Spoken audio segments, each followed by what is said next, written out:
Magluto tayo ng dinuguan. Isang kutsara natin itong taba mga kakudloks. Ayan, ito yun na. Pagmamantikain na natin mga kakudloks. Ayan, nagmantika na mga kakudloks. At yan na rin ang gagamitin natin panggisa. Yung mantika ng ating katabaan. Ito nga pala ay maskara. Maskara to ng baboy. At ayan na, nasungkot siya natin mga kakudloks. At magigisa na natin yung bawang. Masarap na yan kasi yung taba niya, yung mantika niya na natanggal na. Diba? Masarap na nga kain niya, hindi na nangangalit yung taba. Palabasin lang natin yung amoy ng bawang. Goods na yan. Hindi natin kailangan tustahin ang bawang. Basta lumabas na yung amoy niya, okay na. Carry na. Natin sibuyas, sinama na rin natin konting para mabango. Konting dahon-dahon niya. At ilagay na natin itong kababuyan natin.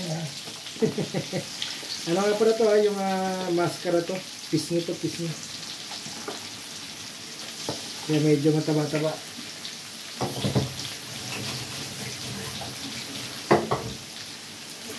Haluhuluin lang natin. Mekos-mekos natin yan guys. Hanggang nasangkot siya. Yan lang. Sasangkot siya lang ulit natin yan.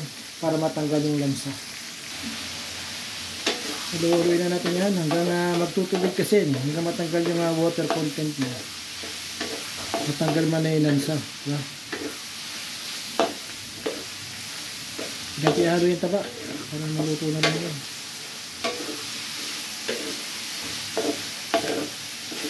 Ang bawo, ano lang yan bawang sibuyas pa lang yan. Iba naglalagay ng luya pero ako hindi na. Ano lang yan. Pwede na rin natin lagyan ng paminta kung gusto nyo. Mamaya natin lalagyan ng patis. Ito medyo nasukot siya na ng konti.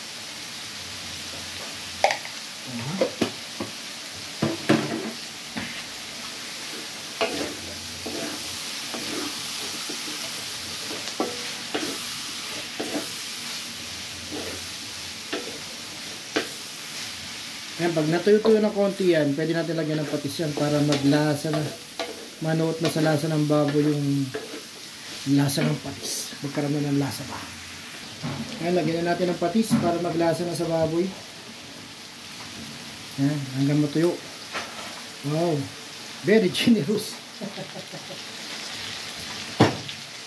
Saka syempre, pang neutralize, mamaya na.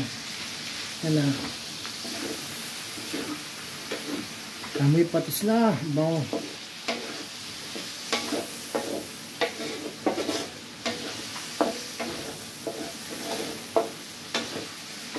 Pag natuyo yan, tuyo na yan. Palambutin lang natin yung baboy mga kudos. Bango. Yan, naglasa na yung patis. Lalagyan lang natin ng tubig yan para lumambot. Palambutin na lang natin karne. Ihalo na natin dugo. Pwede na yan. Ano lang yan, ganun kasimple. Palalambutin na lang natin yan. Yan. Amoy patis. Ang bango. Yan, hanggang lumambot lang yung karne. Tapos saka natin timplahan. At nangyari na nga ang sunog.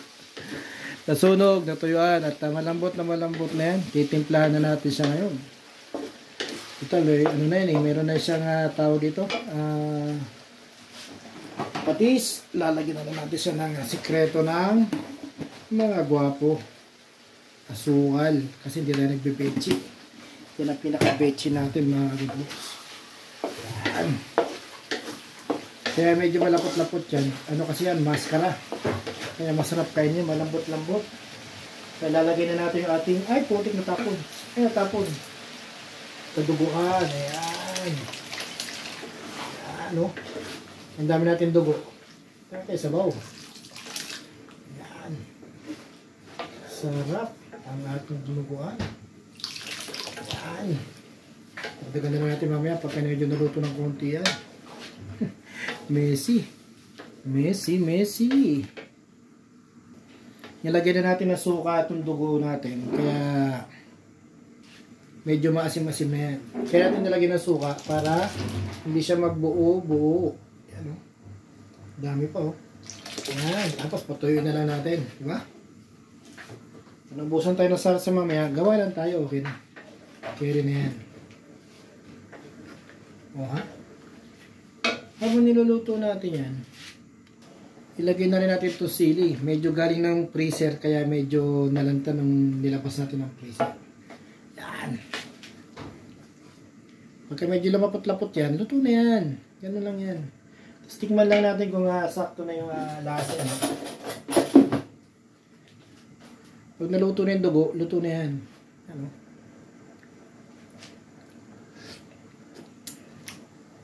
Sarap na. Medyo matabang konti, pero lasang dinuguan naman na. Lagyan lang natin ng konting suka pa hanggang matuyo para medyo maasim-asim. Matagal siyang mapanis.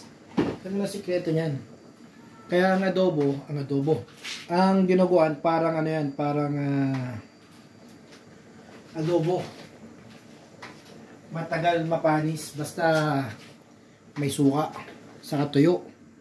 Pero ito natin, hindi natin ginawang tuyo ngayon to kasi mas gusto nila yung may sabaw.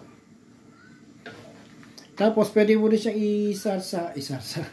Ilagay sa pasta, guys. Kami may spaghetti. Pwede rin. Spaghetti dinuguan.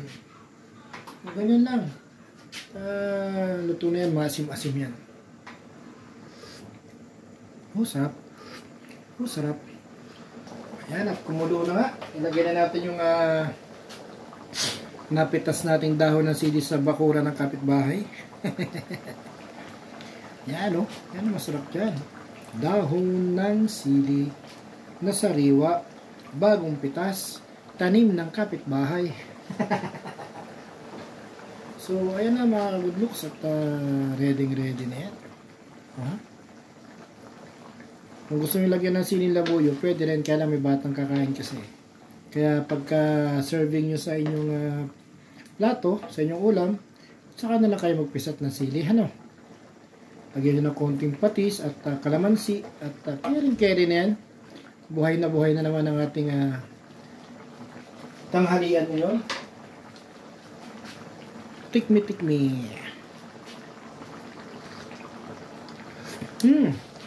Sabi ng Ilocano, okay na. Okay na daw. Okay na daw mga good looks at mag-plating na tayo.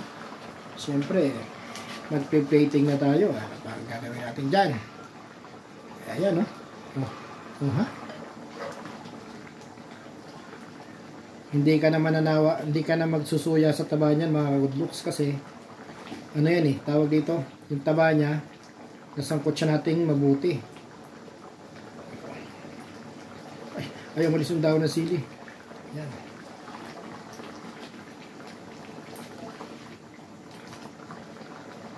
Nasangkot siya natin taba niyan, kaya goods na goods yan mga good looks. Ito ay maskara nga pala ng baboy, itong ginawa natin dinuguan. At ayan na, ang sinasabi ko sa inyo mga good looks.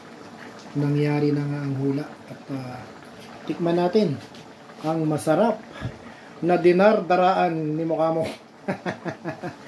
Ayan mga good looks. At tingnan nyo naman. Oh ha? Oh. Ilang kanin kaya maubos natin ngayon? Pipiga mo na ng sili yan at masarap na mga good looks. So yun lang. Kain tayo. Mama. Chup chup. Bye bye.